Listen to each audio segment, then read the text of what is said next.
മഞ്ഞൾ വിരിഞ്ഞ പൂവിൻ്റെ പുതുപുത്തൻ വിശേഷങ്ങളിലേക്ക് എല്ലാവർക്കും സ്വാഗതം. അങ്ങനെ മല്ലികാമ്മ എസ് ഐയോടായിട്ട് പറയുന്നുണ്ട്, മല്ലിക ചെയ്താൽ ചെയ്തു എന്ന് തന്നെ പറയും. മല്ലികക്ക് പേടി പടച്ച തമ്പുരാനെ മാത്രം, അല്ലാതെ വേറെ ആരെയും എനിക്ക് പേടിയില്ല എന്ന് മല്ലികാമ്മ പറയുമ്പോൾ, മല്ലികാമ്മയല്ലെങ്കിൽ പിന്നെ ആരായിരിക്കും എസ് ഐ ചോദിക്കുന്നതും. ആരുമായിരിക്കില്ല സർ. പ്രതിഭ ഏതെങ്കിലും രഹസ്യ കേന്ദ്രത്തിൽ സുഖമായിട്ട് ജീവിക്കുന്നുണ്ടാവും. ഈ പരാതി കൊടുക്കാൻ പറഞ്ഞതും അവൾ തന്നെയായിരിക്കും.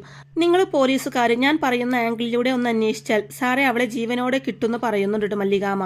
അപ്പോൾ മനഃപൂർവ്വം മല്ലികയെ ഈ കേസിൽ കൊടുക്കുക, അതാണ് അവരുടെ ഉദ്ദേശം എന്ന് എസ് ഐ പറയുന്നതും അതേ എന്ന് പറയുന്നുണ്ട് മല്ലികാമ്മ. തുടർന്ന് പറയുന്നുണ്ട്, പണ്ട് ഈ പ്രതിഭയുടെ മകൻ വിനയനെയും ഇതുപോലെ കാണാതായി. പരാതി എനിക്കെതിരെ വന്നു. അവസാനം എൻ്റെ ബുദ്ധി ഉപയോഗിച്ച് വിനയനെ കണ്ടുപിടിക്കുകയും ചെയ്തു എന്ന് മല്ലികാമ്മ പറയുമ്പോൾ, അതുപോലെ ഈ കേസിലും വേണ്ടിവരും. തൽക്കാലം ഞാൻ പോകുന്നു. പ്രതിഭയെക്കുറിച്ച് എന്തെങ്കിലും വിവരം കിട്ടിയാൽ അറിയിക്കാൻ മടിക്കേണ്ടെന്ന് പറഞ്ഞിട്ട് എസ് ഐ അവിടുന്ന് പോവാണ് കേട്ടോ. അങ്ങനെ എസ് ഐ അവിടുന്ന് പോയതിനു ശേഷം സുജ വന്നിട്ട് പറയുന്നുണ്ട്, അവരാൾ കൊള്ളാലോ എന്ന് പറയുമ്പോൾ മല്ലികാമ്മ ഒന്ന് ചിരിച്ചുകൊണ്ട് പറയുന്നുണ്ട്, പക്ഷേ പ്രതിഭ ഒരു കാര്യം മറന്നുപോയി. ഒരു ഐഡിയ 2 തവണ വർക്കൗട്ട് ആവില്ല. വിനയന്റെ കേസിൽ ഇത് വിജയിക്കുന്ന ഒരു ഘട്ടം വരെ വന്നതാ. ബട്ട് ഈ കേസിൽ പ്രതിഭക്ക് നിരാശപ്പെടേണ്ടി വരുമെന്ന് പറയുന്നുണ്ട് കേട്ടോ മല്ലികാമ്മ. ഇവിടെ നമ്മുടെ പ്രതിഭയാണെന്നുണ്ടെങ്കിൽ ഒറ്റയ്ക്കിരുന്ന് പൊട്ടിച്ചിരിക്കുകയാണ് കേട്ടോ. അപ്പോൾ അത് കൊണ്ട് അങ്ങോട്ടേക്ക് വരുന്ന രാധാമണി, ഇതെന്ത് പറ്റി ആൻറ്റി, ഒറ്റയ്ക്കിരുന്ന് ചിരിക്കുന്നുണ്ടല്ലോ, സമനില തെറ്റിയോ എന്ന് ചോദിക്കുന്നുണ്ട് കേട്ടോ. അപ്പോൾ പ്രതിഭ പറയുന്നുണ്ട്, മോളെ തീയിൽ, അതും ഇരുമ്പ് പഴിപ്പിക്കുന്ന കനലിൽ മുളച്ചവളാ ഞാൻ. ഇളം വെയിൽ വരുമ്പോൾ വാടില്ല. പിന്നെ ചിരിച്ചത് അത് മല്ലികയെ കുറിച്ചോർത്താ. ഈ കേസിൽ അവൾ പെടുന്നൊക്കെ പറയുമ്പോൾ ആര് പറഞ്ഞു? അന്വേഷിക്കാൻ ചെന്ന പോലീസുകാർ മൊഴിയെടുത്ത് തിരിച്ചുപോയി. അത്രയേ ഉണ്ടായുള്ളൂ എന്ന് രാധാമണി പറയുമ്പോൾ പ്രതിഭ പറയുന്നുണ്ട്, അതിപ്പോൾ നാളെയും മറ്റന്നാളും ഒക്കെ എൻ്റെ കാണാതാവല് അതുപോലെ തന്നെ നിലനിൽക്കുമ്പോൾ പോലീസിന്റെ തീരുമാനം മാറ്റാൻ അവർ നിർബന്ധിതരാവും. മൊഴിയെടുത്ത് പൂച്ചയെപ്പോലെ തിരിച്ചുപോയവർ പുലിയെപ്പോലെയാവും. മല്ലികയെ അവർ വിശദമായി ചോദ്യം ചെയ്യുമെന്ന് പറയുന്നുണ്ട് പ്രതിഭ. അതുകൊണ്ട് എന്താ ആൻറ്റി പ്രയോജനം? മല്ലികാന്റെക്ക് അറിയില്ലല്ലോ ആൻറ്റി എവിടെയുണ്ടെന്ന്. അപ്പോൾ പിന്നെ എന്ത് ഉത്തരം പറയാനെന്നൊക്കെ രാധാമണി ചോദിക്കുന്നതും, ഉത്തരം പറയണമെന്ന് ആര് പറഞ്ഞു? പോലീസ് നടത്തുന്ന ഹരീഷ്മെന്റ്, ബുദ്ധിമുട്ട്, അതിനു വേണ്ടിയാ ഞാനിതൊക്കെ ചെയ്യുന്നത്.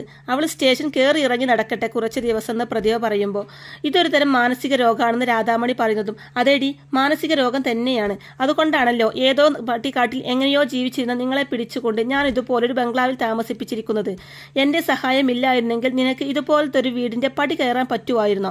സഹായിക്കാൻ വരുന്നവരെ നിന്ദിക്കരുത് മോളെ, അത് വിവരക്കേടാ. നിനക്കതുണ്ട്, പക്ഷേ നിന്റെ അമ്മക്ക് അതില്ല എന്നൊക്കെ പറയുന്നുണ്ട് പ്രതിഭ രാധാമണിയോടായിട്ട്. അപ്പം ഞാൻ ആരെയും നിന്ദിച്ചിട്ടൊന്നുമില്ല. നുണ പറഞ്ഞൊന്നും നേടാൻ പറ്റില്ല എന്ന് ഞാൻ വിശ്വസിക്കുന്നു. അത് തെറ്റാണോ? ആണെന്ന് ഞാൻ കരുതുന്നില്ല എന്ന് പറയുന്നുണ്ട് രാധാമണി. അപ്പോൾ അത് കേൾക്കുന്ന പ്രതിഭ പറയുന്നുണ്ട്, തെറ്റും ശരിയും ഒക്കെ ചിന്തിച്ചു കൊണ്ടിരുന്നാൽ പട്ടിണി കിടന്ന് ചാവും. എങ്ങനെയെങ്കിലും 4 ക്യാഷ് ഉണ്ടാക്കാൻ നോക്ക്. അതിന് കിട്ടിയ അവസരം നന്നായിട്ട് വിനിയോഗിക്കാൻ നോക്ക്. അല്ലാതെ എൻ്റെ മനോരോഗത്തിന്റെ തോതളക്കല്ലേ വേണ്ടത്. മനസ്സിലായോ എന്ന് ചോദിക്കുമ്പോൾ മനസ്സിലായി വരുന്നു എന്ന് പറയുന്നുണ്ട് രാധാമണി. തുടർന്ന് പ്രതിഭ പറയുന്നുണ്ട്, എന്നാലും മല്ലിക അവൾ പെട്ടു, അത് ഉറപ്പാണെന്ന് പറയുന്നുണ്ട് കേട്ടോ. പിന്നീട് കാണിക്കുന്നത് ചിത്ര നിരഞ്ജനയോടായിട്ട് ചോദിക്കുന്നുണ്ട്, എന്നാലും നിന്റെ അച്ഛമ്മ എങ്ങോട്ട് പോയതായിരിക്കും ചോദിക്കുമ്പോൾ, എൻ്റെ അച്ഛമ്മയല്ലേ, മുങ്ങിയതായിരിക്കും. എന്നാലല്ലേ നിന്റെ അച്ഛമ്മക്കിട്ടൊരു പണി കൊടുക്കാൻ പറ്റൂ? കാഞ്ഞ ബുദ്ധിയാ ചിത്തു എൻ്റെ അച്ഛമ്മയ്ക്ക് എന്നൊക്കെ പറയുന്നുണ്ട് നിരഞ്ജന. അപ്പോൾ ചിത്ര പറയുന്നുണ്ട്, കാഞ്ഞ ബുദ്ധി, ഈ ബുദ്ധിയൊക്കെ കാണിച്ചിട്ട് എവിടെ നിന്റെ അച്ഛമ്മ എത്തിയത്? പെരുവഴിയിൽ കിടപ്പാടം പോലും പോയില്ലേ? സത്യം പറഞ്ഞാൽ നിന്റെ അച്ഛമ്മ ഒരു മണ്ടിയാ. ബുദ്ധി ഉണ്ടായിരുന്നെങ്കിൽ നിന്റെ അച്ഛമ്മ ഒരിക്കലും എൻ്റെ അച്ഛമ്മയുമായിട്ട് വഴക്കിന് വരില്ലായിരുന്നു, ഒരുമിച്ച് നിന്നേനെ. അങ്ങനെ വന്നിരുന്നെങ്കിൽ ഇതിൻ്റെ ഗുണം നിന്റെ അച്ഛമ്മക്ക് തന്നെ കിട്ടിയേനെ. ആ അവസരം നശിപ്പിച്ച് നിന്റെ അച്ഛമ്മ തന്നെയാണെന്ന് പറയുന്നുണ്ട് ചിത്തിര. അപ്പോൾ നിരഞ്ജന പറയുന്നുണ്ട്, അതെനിക്കറിയാലോ, നീ പറയാതെ തന്നെ. പക്ഷേ എൻ്റെ അച്ഛമ്മക്ക് മനസ്സിലാവണ്ടേന്ന് പറയുന്നുണ്ട് കേട്ടോ. നിന്റെ അച്ഛമ്മ ഒളിച്ചിരിക്കാൻ സാധ്യതയുള്ള സ്ഥലങ്ങൾ ഏതൊക്കെയാണ് നീരവും ചിത്തിര ചോദിക്കുന്നതും. നാട്ടിലാണെങ്കിൽ എനിക്കതൊക്കെ അറിയാമായിരുന്നു, ഇവിടെ എനിക്ക് പരിചയമില്ലല്ലോ. ആ തേവരുടെ അടുത്താവാനാ സാധ്യത നിരഞ്ജന പറയുമ്പോൾ ചിത്തിര പറയുന്നുണ്ട്, അതായിരിക്കില്ല, അവിടെ നമ്മൾ അന്വേഷിച്ച് ചെല്ലുന്നറിയാം. അതുകൊണ്ട് പുതിയ ഏതെങ്കിലും സ്ഥലത്തായിരിക്കും ഒളിച്ചിരിക്കുന്നതെന്ന് പറയുന്നുണ്ട് ചിത്തിര. പക്ഷെ അറിയാമായിരുന്നെങ്കിൽ നമുക്ക് പോയി പിടിക്കായിരുന്നു നിരഞ്ജന പറയുന്നതും, അതെ, പക്ഷെ അറിയില്ലല്ലോ എന്ന് പറയുന്നുണ്ട് ചിത്തിര. ഇങ്ങനെയൊരു അവസ്ഥയിൽ നിങ്ങളെ സഹായിക്കാൻ പറ്റുന്നില്ലല്ലോ എന്ന് ഓർക്കുമ്പോൾ എനിക്ക് നല്ല സങ്കടമുണ്ട് ചിത്തു. എന്നെ നോക്കുന്നത് പോലും നിങ്ങളാ, അതുപോലും എൻ്റെ അച്ഛമ്മ ഓർക്കുന്നില്ലല്ലോ എന്നൊക്കെ നിരഞ്ജന പറയുമ്പോൾ, നിനക്ക് എന്ത് ചെയ്യാൻ പറ്റും? നീ അതിന് തെറ്റുകാരിയല്ലല്ലോ എന്ന് ചിത്തിര പറയുമ്പോൾ, തെറ്റുകാരിയാണെങ്കിലും അല്ലെങ്കിലും എൻ്റെ അച്ഛമ്മ കാരണമല്ല നിങ്ങൾ ഈ വിഷമങ്ങളൊക്കെ അനുഭവിക്കുന്നത് നിരഞ്ജന പറയുമ്പോൾ, അങ്ങനെയൊന്നും നീ ചിന്തിക്കേണ്ട. നിന്റെ അച്ഛമ്മയെ തിരുത്താൻ നമുക്ക് ആർക്കും പറ്റില്ല എന്ന് പറയുന്നുണ്ട് ചിത്തിര. തുടർന്ന് പറയുന്നുണ്ട്, ഒരു കാലത്ത് നീയും നിന്റെ അച്ഛമ്മയുടെ കൂടെയായിരുന്നു. നിന്റെ അച്ഛമ്മ ചെയ്യുന്നതെല്ലാം ശരിയാണെന്ന് നീ കരുതി. അങ്ങനെയല്ലായിരുന്നു എന്ന് മനസ്സിലായപ്പോൾ നീ നിലപാട് മാറ്റി. അതുപോലെ എന്നെങ്കിലും തെറ്റുകൾ മനസ്സിലാക്കി നിന്റെ അച്ചമ്മയും നിലപാട് മാറ്റുമായിരിക്കും എന്നൊക്കെ പറയുന്നുണ്ട് കേട്ടോ. അപ്പോൾ അത് കേൾക്കുന്ന നിരഞ്ജന പറയുന്നുണ്ട്, അതിന് സാധ്യത തീരെ കുറവാണ്, എങ്കിലും പ്രതീക്ഷ വിടണ്ട, എന്തെങ്കിലും ഒരു മാറ്റം ഉണ്ടായാലോ എന്ന് പറയുമ്പോൾ അതേ നമുക്കിപ്പോൾ ചെയ്യാനുള്ളൂ, പ്രതീക്ഷിക്കുക, പ്രാർത്ഥിക്കുക, ആദ്യം വേണ്ടത് നിന്റെ അച്ചമ്മയെ കണ്ടുപിടിക്കല, അത് ആദ്യം നടക്കട്ടെ എന്ന് പറയുന്നുണ്ട് ചിത്തിര. അതിനുശേഷം കാണിക്കുന്നത് ലോണ്ടറിക്കാരനാണെങ്കിൽ ഡ്രൈ വാഷ് ചെയ്ത സാരികളെല്ലാം മല്ലികാമയുടെ ഓഫീസിൽ എത്തിക്കുകയാണ് കേട്ടോ. അതിനുശേഷം ആ ബില്ല് സുജ മല്ലികാമയെ കാണിച്ചിട്ട് പറയുന്നുണ്ട്, വീട്ടിലെ വാഷിംഗ് മെഷീൻ ഉപയോഗിക്കാൻ പറഞ്ഞാൽ മതിയായിരുന്നു, ഇത് ആ സുധയും രാധാമണിയും അലക്കിയ ഡ്രസ്സുകളുടെ ബില്ലാണ്, ഇത് ഇത്തിരി കൂടുതലാണെന്ന് പറഞ്ഞുകൊണ്ട് സുജ ആ ബില്ല് മല്ലികാമയെ കാണിക്കുകയാണ് കേട്ടോ. അപ്പോൾ അത് നോക്കിയതിന് ശേഷം മല്ലികാം പറയുന്നുണ്ട്, ഇതെന്തിനാ നമ്മൾ ക്യാഷ് കൊടുക്കുന്നത്, അവരോട് ചെന്ന് കൊടുക്കാൻ പറ എന്ന് പറഞ്ഞുകൊണ്ട് ബില്ല് തിരിച്ച് സുജയ്ക്ക് തന്നെ കൊടുക്കുന്നുണ്ട് കേട്ടോ. പെട്ടെന്ന് തന്നെ എന്തോ ഒന്ന് ഓർത്തുകൊണ്ട് ആ ബില്ല് തിരിച്ച് വാങ്ങി നോക്കുന്നുണ്ട് കേട്ടോ. എന്നിട്ട് പറയുന്നുണ്ട്, ഇതിൽ കുറേ സാരികൾ ഡ്രൈ വാഷ് ചെയ്തിട്ടുണ്ടല്ലോ, ഇത്രയും സാരീസ് സുധയുടേതാണോ എന്ന് ചോദിക്കുമ്പോൾ ആയിരിക്കുന്നു സുജ പറയുന്നതും, അങ്ങനെ വരാൻ വഴിയില്ല എന്ന് പറഞ്ഞുകൊണ്ട് ആ ബാഗ് എടുത്തു കൊണ്ടുവരാൻ പറയുന്നുണ്ട് കേട്ടോ സുജയോട്. ശേഷം ആ ബാഗിലെ സാരികൾ മുഴുവൻ മല്ലികാമ പരിശോധിക്കുന്നുണ്ട്. എന്നിട്ട് പറയുന്നുണ്ട്, ഇതെല്ലാം വില കൂടിയ സാരീസ് ആണല്ലോ എന്ന് പറയുമ്പോൾ ലോണ്ടറിക്കാരൻ പറയുന്നുണ്ട്, അതുകൊണ്ട് ശ്രദ്ധിച്ചാണ് എല്ലാം ചെയ്തതെന്ന് പറയുന്നുണ്ട്. തുടർന്ന് അയാളോട് ഗൂഗിൾ പേ ചെയ്തോളാം എന്നും മല്ലികാം പറയുന്നുണ്ട് കേട്ടോ. ശേഷം ഈ ബില്ല് നമ്മളാണോ കൊടുക്കാൻ പോകുന്നതെന്ന് സുജി ചോദിക്കുമ്പോൾ ഒരിക്കലുമല്ല, അവരുടെ സാരിയുടെ ബില്ല് നമ്മൾ എന്തിനു കൊടുക്കണം, ദൈവത്തിന്റെ ഓരോ കളികളെ. പ്രതിഭയെക്കുറിച്ച് ഞാൻ ഇങ്ങനെ ആലോചിച്ചു കൊണ്ടിരിക്കുകയായിരുന്നു, അവളെ കാണാനില്ലെന്ന് പറഞ്ഞ് പോലീസ് വന്ന് ഇപ്പോൾ അന്വേഷിച്ചിട്ട് പോയതേ ഉള്ളൂ, അപ്പോഴേക്കും അവളെ കൊണ്ടുവന്ന് എൻ്റെ കൺമുന്നിൽ നിർത്തി തന്നു എന്ന് മല്ലികാമ പറയുമ്പോൾ പ്രതിഭാമ എവിടെയുണ്ടെന്ന് അറിഞ്ഞോന്ന് സുജി ചോദിക്കുന്നതും അറിഞ്ഞു എന്ന് പറയുന്നുണ്ട് മല്ലികാമ. എവിടെയുണ്ട്, എങ്ങനെ അറിഞ്ഞും സുജി ചോദിക്കുന്നതും ഈ സാരിയിലൂടെ അറിഞ്ഞും മല്ലികാം പറയുമ്പോൾ സുജക്കാണെങ്കിൽ ശരിക്കും അങ്ങോട്ട് മനസ്സിലാവുന്നില്ല കേട്ടോ. സാരിയിലൂടെയോ സുജി ചോദിക്കുന്നതും ഡ്രൈ വാഷ് ചെയ്ത് കൊണ്ടുവന്ന ഈ വില കൂടിയ സാരികൾ മുഴുവനും സുധയുടെ അല്ല, സൂക്ഷിച്ചു നോക്ക്, പ്രതിഭയുടേതാ. അങ്ങനെയാണെങ്കിൽ പ്രതിഭ മേഡം എവിടെ ഉണ്ടായിരിക്കും, നമ്മുടെ വീട്ടിലുണ്ടാവുമായിരിക്കും, ആ മുറിക്കകത്ത് രഹസ്യമായിട്ട് അവൾ താമസിക്കുന്നുണ്ടാവും സുധയോടൊപ്പം എന്ന് പറയുന്നുണ്ട് മല്ലികാമ. ഈശ്വര, നമ്മൾ അറിയാതെയോ സുജി ചോദിക്കുന്നതും എന്ന് പറയുന്നുണ്ട് കേട്ടോ. അവളെ കണ്ടുപിടിക്കാൻ ഈ പോലീസും നമ്മളും മൊത്തം കറങ്ങുന്നു, എന്നിട്ട് വല്ല പ്രയോജനമുണ്ടോ, ഇല്ല. എങ്ങനെയുണ്ട് അവളുടെ ബുദ്ധി എന്നൊക്കെ പറയുന്നുണ്ട് മല്ലികാമ. അപ്പോൾ സുജ പറയുന്നുണ്ട്, പ്രതിഭാമയുടെ ബുദ്ധിയേക്കാൾ ഉഗ്രനല്ലേ മല്ലികാമയുടെ ബുദ്ധി, ഒരു സാരി വെച്ചാൽ രഹസ്യം കണ്ടുപിടിച്ചല്ലോ എന്ന് പറയുമ്പോൾ കണ്ടുപിടിക്കുമല്ലോ, തുടർന്ന് ആ പൊതിയെടുത്ത് കാറിൽ കൊണ്ടുപോയി വെക്കാനും സാരി നമുക്ക് മേഡത്തിന് നേരിട്ട് കൊണ്ടു കൊടുക്കാം എന്നും പറയുന്നുണ്ട് മല്ലികാമ. അങ്ങനെ സുജ ആ സാരി എല്ലാം കാറിൽ കൊണ്ടുപോയി വെക്കുന്നുണ്ട് കേട്ടോ. അതിനുശേഷം കാണിക്കുന്നത് പ്രതിഭ നല്ല സുഖമായിട്ട് കിടന്നുറങ്ങുകയാണ് കേട്ടോ റൂമിൽ. അപ്പോൾ ഇതേ സമയം തന്നെ മല്ലികാമ അങ്ങോട്ടേക്ക് കടന്നു വരികയാണ്. അപ്പോൾ എന്താ പ്രതിഭ, വിശ്രമിച്ച് മതിയായില്ലേ എന്ന് മല്ലികാമ ചോദിക്കുന്നതും അയ്യോ മലവേതാണെന്ന് പറഞ്ഞുകൊണ്ട് ഞെട്ടി ഉണരാണ് കേട്ടോ പ്രതിഭ ചെയ്യുന്നത്. അപ്പോൾ തൊട്ട് മുമ്പിൽ മല്ലികാമ നിൽക്കുന്നത് കാണുമ്പോൾ ഞെട്ടി തരിക്കുന്നുണ്ട് കേട്ടോ പ്രതിഭ.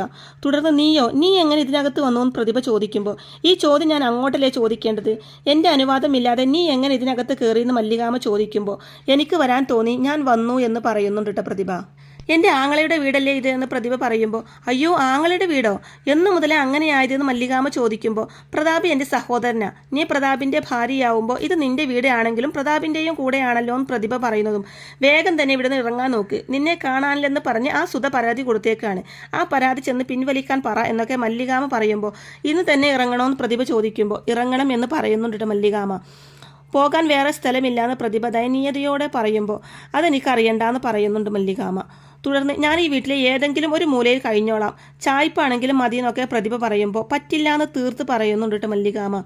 നിന്റെ നിഴൽ കാണുന്നത് പോലും എനിക്കിഷ്ടമല്ല, മര്യാദക്ക് ഇറങ്ങാൻ നോക്ക്, അല്ലെങ്കിൽ ഞാൻ ഈ ഡോർ ലോക്ക് ചെയ്യും, പിന്നെ എന്താ സംഭവിക്കാമെന്ന് ഞാൻ പറയണ്ടല്ലോ എന്നൊക്കെ മല്ലികാമ പറയുന്നതും അറിയാം, ഡിഷും എന്നല്ലേ എന്ന് പ്രതിഭ ചോദിക്കുമ്പോൾ അതുകൊണ്ട് ഇറങ്ങാൻ നോക്ക് എന്ന് പറയുന്നുണ്ട് മല്ലികാമ. തുടർന്ന് പ്രതിഭ പറയുന്നുണ്ട്, സുധ അവളെ ഒന്ന് കണ്ടിട്ട് പോകുന്നതല്ലേ മര്യാദ എന്ന് പറയുമ്പോൾ അവരൊക്കെ പുറത്തുണ്ട്, പോകുമ്പോൾ പറഞ്ഞാൽ മതിയെന്ന് പറയുന്നുണ്ട് മല്ലികാമ. തുടർന്ന് ഒന്നുകൂടി ഒന്ന് ആലോചിക്ക്, എനിക്ക് കിടക്കാൻ ഇടം തന്നാൽ നിനക്ക് പുണ്യം കിട്ടുന്നൊക്കെ പ്രതിഭ വീണ്ടും പറയുന്നതും അയ്യോ ആ പുണ്യം എനിക്ക് വേണ്ടാന്ന് തന്നെ പറയുന്നുണ്ട് മല്ലികാമ. ഇനി നീ ഇതിനകത്തിരുന്നാൽ ഈ മുറി ഞാൻ ലോക്ക് ചെയ്യുന്ന പറഞ്ഞ് മല്ലികാമ വീണ്ടും വിരട്ടുമ്പോൾ ഇല്ല പോയേക്കാം, അല്ലെങ്കിൽ തന്നെ ഈ നശിച്ച വീട് ആർക്ക് വേണമെന്ന് പറഞ്ഞുകൊണ്ട് പ്രതിഭ വേറെ നിവൃത്തിയില്ലാതെ അവിടെ നിന്ന് ഇറങ്ങി പോവാണ് ചെയ്യുന്നത്. അതിനുശേഷം പ്രതിഭ ശിവദാസിനെയും തേവരുടെയും അടുത്തേക്ക് ചെല്ലുകയാണ്. നാട്ടുകൂട്ടം ശിക്ഷിച്ചതിനേക്കാൾ വലിയ നാണക്കേടായി.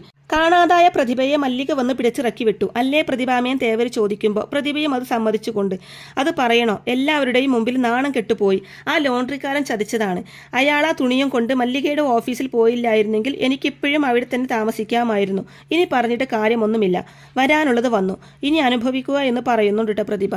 അപ്പോൾ ശിവദാസൻ ഞങ്ങളിതിൽ ഇടപെടണമെന്ന് ചോദിക്കുമ്പോൾ എന്തിനേന്ന് പ്രതിഭ തിരിച്ചു ചോദിക്കുന്നതും അല്ല ഞാനൊരു ട്രേഡ് യൂണിയൻ ആണല്ലോ, മല്ലികയുമായിട്ട് ഒന്ന് സംസാരിച്ച് നോക്കാം, ഒരു ഔട്ട് ഓഫ് കോർട്ട് സെറ്റിൽമെന്റ്സ് കോടതിക്ക് പുറത്ത് ഇരു കക്ഷികളും തമ്മിൽ സംസാരിച്ച് ധാരണയിലെത്തുക എന്നൊക്കെ ശിവദാസൻ പറയുമ്പോൾ പ്രതിഭ പറയുന്നുണ്ട്, ശിവദാസ, എന്നെ പോലും അവൾ അടുപ്പിക്കുന്നില്ല, പിന്നല്ലേ തന്നെ ഔട്ട് ഓഫ് കോർട്ട് സെറ്റിൽമെന്റ് എന്ന് പറഞ്ഞ് അങ്ങോട്ട് ചെന്ന് അവൾ ഓടിക്കും. മല്ലിക രണ്ടും കൽപ്പിച്ച നാറാവുന്നതിന്റെ പരമാവധി അവൾ നാറിക്കഴിഞ്ഞു. ഇനി കോടതി ഉത്തരവ് വരുന്നത് വരെ അവൾ കാക്കുന്നു പറയുന്നുണ്ട് പ്രതിഭ. കോടതി ഉത്തരവ് എന്തായാലും സുധക്ക് അനുകൂലമായിരിക്കില്ലേ എന്ന് തേവര് ചോദിക്കുമ്പോൾ എന്നാണ് പ്രതീക്ഷ. നല്ലൊരു വക്കീല സുധക്ക് വേണ്ടി വാദിക്കുന്നത്. ഇത്തിരി പഴക്കും തഴക്കും കൂടുതലുള്ള ആളാ. മല്ലികയുടെ വക്കീലും അത്ര മോശമൊന്നുമല്ല. നമുക്ക് നോക്കാം എന്താ കോടതി സംഭവിക്കാൻ പോകുന്നതെന്ന് പറയുന്നുണ്ട് പ്രതിഭ. അതിനുശേഷം കാണിക്കുന്നത് കോടതി മുറിയാണ് കേട്ടോ. മല്ലികാമയുടെ വക്കീലാണെങ്കിൽ എൻ്റെ കക്ഷിയായ മല്ലികയും പ്രതാപും തമ്മിൽ വിവാഹിതരായിരുന്നു തെളിയിക്കാൻ ഉള്ള വളരെ സുപ്രധാനമായിട്ടുള്ള ഒരു തെളിവ് ഞാൻ ഇവിടെ ഹാജരാക്കുന്നു എന്ന് പറഞ്ഞുകൊണ്ട് ആ ഒരു തെളിവ് ജഡ്ജിക്ക് കൈമാറുകയാണ് കേട്ടോ. വിവാഹ സർട്ടിഫിക്കറ്റാണ് അത് എന്നും കോടതി അത് പരിശോധിക്കാനും മല്ലികാമയുടെ വക്കീൽ പറയുന്നുണ്ട്. ഇതുപോലൊരു സർട്ടിഫിക്കറ്റ് ഹാജരാക്കാൻ എതിർകക്ഷിക്ക് കഴിയുമോ എന്ന് കൂടി പറയുമ്പോൾ ഞങ്ങൾ കല്യാണ ഫോട്ടോ ഹാജരാക്കിയിട്ടുണ്ടല്ലോ എന്ന് സുധയുടെ വക്കീൽ പറയുന്നത് കേട്ട് ഫോട്ടോ ആർക്ക് വേണമെങ്കിലും കൃത്രിമമായിട്ടുണ്ടാക്കാം. അതുപോലെയല്ല തദ്ദേശ സ്വയംഭരണ സ്ഥാപനങ്ങൾ നൽകുന്ന വിവാഹ സർട്ടിഫിക്കറ്റ് എന്ന് പറയുമ്പോൾ ഇത് കേൾക്കുന്ന കോടതിയും അത് ശരിയാണ്, വിവാഹം കഴിച്ചതിന്റെ ഒരു സപ്പോർട്ടിംഗ് എവിഡൻസ് മാത്രമേ ഫോട്ടോ ആവുന്നുള്ളൂ, അധികാരരേഖ തദ്ദേശ സ്വയംഭരണ സ്ഥാപനങ്ങൾ നൽകുന്ന വിവാഹ സർട്ടിഫിക്കറ്റ് തന്നെയാണ് എന്ന് ജഡ്ജിയും പറയുന്നുണ്ട് കേട്ടോ. ശേഷം മല്ലികാമയുടെ വക്കീൽ വാദിക്കുന്നുണ്ട്, എൻ്റെ കക്ഷി മല്ലികയുടെ ഭർത്താവായിരുന്നു പ്രതാപ്. അതേ പ്രതാപ് മറ്റൊരു പേരിൽ മറ്റൊരു വിവാഹം കഴിച്ചു എന്ന് എതിർ കക്ഷി ആരോപിക്കുമ്പോൾ അത് വിശ്വസിക്കാൻ ബുദ്ധിമുട്ടുണ്ട് സർ. പ്രതാപും ഇവർ പറയുന്ന രാമചന്ദ്രനും രണ്ട് പേരാണെന്ന് സംശയമുണ്ട്.